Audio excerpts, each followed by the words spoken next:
निमेश, आज I think सुबह सुबह जब ये क्रैक शुरू हुआ तो उस वक्त समझना बहुत मुश्किल था, पर एग्जैक्टली ये जो खबर है कि ये पीछे इसके कारण हो सकती है, रीजनेबल रीज़न।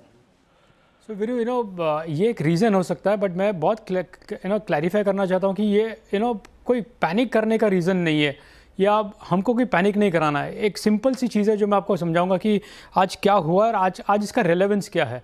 थोड़ा अगर आप बैक हिस्ट्री में जाओ तो अगर देखोगे तो अगस्त 23 में सेबी ने एक सर्कुलर पास किया था ऑन एफपीआईज, और उस सर्कुलर में बोला गया था कि अगर एफपीआई एक सिंगल स्टॉक में 50% से ज़्यादा अगर ओन करता है, या तो एक सिंगल ग्रुप में 50% से ज़्यादा ओन करता है, या उनका AUM जो होता है, एसेट अंडर मैनेजमेंट जो होता है, अगर वो 25,000 करोड़ से अगर ज़्यादा है, अगर ये 3 उनके अगर क्राइटेरियाज है, तो उनको बोला गया था कि आपको जो आप जो भी इन्वेस्टमेंट कर रहे हो, जो भी आपके जो एंड यूज़र्स है, each and every end user की डिटेल आपको रेगुलेटर को प्रोवाइड करनी पड़ेगी।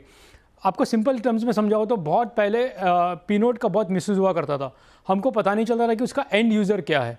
सिमिलरली एफपीआई में भी अगर एक एफपीआई देखोगे तो उसमें 100, 500, 1000 इन्वेस्टर्स हो सकते हैं, या बहुत सारे इन्वेस्टर्स होते हैं। तो सेबी का रेगुलेशन ये था कि हमको लास्ट एंड कस्टमर जो होता है आपका, या इन्वेस्टर जो होता है, उसकी भी आपको डिटेल्स प्रोवाइड करनी पड़ेगी। अगर आप इन कैटेगरी में हो, अगर 50% ज़्यादा अगर आप एक पर्टिकुलर स्टॉक में ओन करते हो, या एक ग्रुप में आप 50% से ज़्यादा अगर आपका एक्सपोजर है, या आपका अगर AUM साइज 25,000 करोड़ से ज़्यादा है, तो अब ये जो सर्कुलर पास ऑन हुआ था, आज उसका टेक्निकली लास्ट डे है। इसका मतलब ये है कि अगर आपने अगर आपने जो कंप्लायंसेस सेबी ने डाले थे, अगर आपने वो कंप्लाइन कर दिए तो कोई बात नहीं है। अदरवाइज आपको आज उसको नलीफाई कर, या तो आपको बेचना पड़ेगा, या तो आपको नलीफाई करना पड़ेगा। इसमें भी आपको एक ऐड करता हूँ कि इसमें और 6 महीने का प्रोविज़न है कि कोई एफपीआई अगर नहीं बेचना चाहता है तो वो और 6 महीने के बाद अनदर 6 महीने में बेच सकता है। लेकिन उसमें एक ही प्रॉब्लम है कि आपको 5% की पेनल्टी लगेगी on the sale value. So again मैं एक बहुत सिंपल तरीके से समझाना चाहता हूँ कि ये एक रीज़न हो सकता है आज के फॉल का, लेकिन हमको ये रीज़न नहीं है पैनिक करने के लिए। वीरू, बहुत क्लियर था कि कुछ एफपीआईज अगर वो कंप्लाई नहीं कर रहे थे तो उनको आज तक कंप्लाई करना था।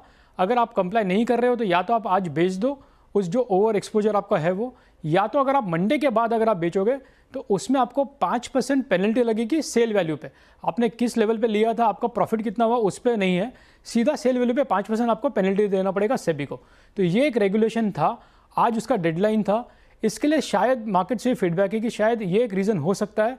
थोड़ा बहुत आज मार्केट जो सबड्यूड है, जो प्रेशर में है, उसका एक रीज़न एट्रीब्यूट कर रहे हैं कुछ डीलर्स कि ये एक रीज़न हो सकता है कि आज मार्केट थोड़ा नीचे है।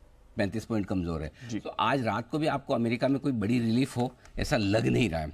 इस वजह से थोड़ी सी कमजोरी के संकेत आपको यहाँ से आते हुए दिख रहे हैं। Point number 1। दूसरा FIs की बिकवाली, इन दोनों की वजह से। तीसरा ये कि जब आप इंपॉर्टेंट सपोर्ट लेवल तोड़ते हैं तो 2 चीज़ें होती हैं। पहला ये कि जो लोग डिसिप्लिन से ट्रेडिंग करते हैं उनके लिए स्टॉप लॉस ट्रिगर होते हैं, जो बिकवाली का दबाव और बढ़ाता है। दूसरे लोग जो डिसिप्लिन से ट्रेडिंग नहीं करते हैं उनके लिए मार्क टू मार्केट लॉस का दबाव बढ़ाता है। तो दबाव तो बढ़ना ही है, तो दबाव बढ़ना है। तो इसी वजह से आप है ना साइजेबल रिकवरी आते हुए नहीं देख रहे हैं। करेक्ट। तो मेरा ये समझना है अब आपको ये फोकस करना है कि ये तो लगभग गिवन है कि आप निफ्टी 25,000 के नीचे बन देंगे, बैंक निफ्टी 51,000 के आसपास से नीचे बन दे। आपके लिए इंपॉर्टेंट क्या है? इंपॉर्टेंट है कि अब अगला सपोर्ट लेवल क्या है।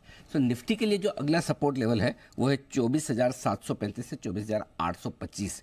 इस 101.90 पॉइंट की रेंज में अब अगला सपोर्ट बड़ा इंपॉर्टेंट सपोर्ट होगा। रिकवरी आई तो 25,075 को पार करना मुश्किल होगा और वहाँ पर आपको प्रॉफिट बुकिंग करनी है। बैंक निफ्टी 50,525, 50,600 अब अगला सपोर्ट लेवल है आपके लिए बैंक निफ्टी पर। और रिकवरी आई तो 51,150 ये पार होगा तो ही मजबूती तो क्या है, ये कहेंगे कि कम कमजोरी वाला मामला बनतेगा। 50,150 के ऊपर तो निकलना बहुत ज़रूरी है। सो आई थिंक थोड़ा वेट एंड वॉच वाली सिचुएशन करें। अब सवाल ये कि सोमवार की सुबह जब आप लौटेंगे तो क्या बाजार और कमज़ोर होंगे या रिकवरी आएगी? इसका जवाब अभी आपके पास नहीं है। क्यों नहीं है? क्योंकि वैसे आपको लगेगा डाउ फ्यूचर्स 150 पॉइंट नीचे है तो कमज़ोर रहने चाहिए। आपको बजाय इसके कि सोमवार को गैप से ऊपर खुलेगा नीचे खुलेगा, इस चीज़ में पढ़ने के बजाय ये सोचिए कि आपकी पोजीशन क्या है। समझो आप मार्केट में शॉर्ट है और सोमवार को गैप अप ओपनिंग हो जाए, फॉर एग्जाम्पल 150 पॉइंट निफ्टी ऊपर खुल जाए 100 पॉइंट, तो आपको कितने रिस्क ले सकते हैं? राइट। अगर आप लॉन्ग पोजीशन पर बैठे हैं, सोमवार को फिर से 100-150 पॉइंट निकल जाए तो आप कितने रिस्क ले सकते हैं? राइट। ये इसका जवाब ज़्यादा ज़रूरी है इसके बजाय कि इसका जवाब ढूंढने की कोशिश की सोमवार को होगा क्या, कि वो तो आपको पता नहीं है। Correct. लेकिन ये आप पता लगा सकते हैं कि आपकी जो पोजीशन है उस पोजीशन में आप और कितनी एक्स्ट्रा रिस्क लेने को तैयार हैं। और इसीलिए हम कल भी कह रहे थे, कितने दिनों बाद तो दीप हमने कल रिलायंस पे और निफ्टी पर दोनों पे क्लोजिंग शो में शॉर्ट कॉल दिया था। Yes, sir. और ये भी कहा था कि और आज सुबह कहा कि 50% काट कर बाकी 50% को आप ट्रेल करते चले ताकि आपकी रिस्क खत्म हो जाए। करेक्ट। और बैंक निफ्टी भी हमारा यही कहना था, निफ्टी बैंक निफ्टी दोनों ही कमज़ोर है, तो आप वहाँ कमज़ोरी के संकेत दे सकते हैं। सो आई थिंक इन लेवल्स पे आपको नज़र रखनी है, सिंपल सी चीज़ है। और फिलहाल फ्रेश खरीदारी करनी है तो नेक्स्ट वीक का इंतज़ार करना है। फ्रेश बिकवाली करनी है तो जो रेंज ऊपर की मैंने दी है उस रेंज में एक बार रिकवर होकर आने दें, उसके बाद आप फ्रेश बिकवाली भी करनी है या पोजीशन हल्की भी करनी है तो थोड़ा सा ऊपर आने, उसके बाद करें। थोड़ा सा ऊपर आने फिर उसके बात करें।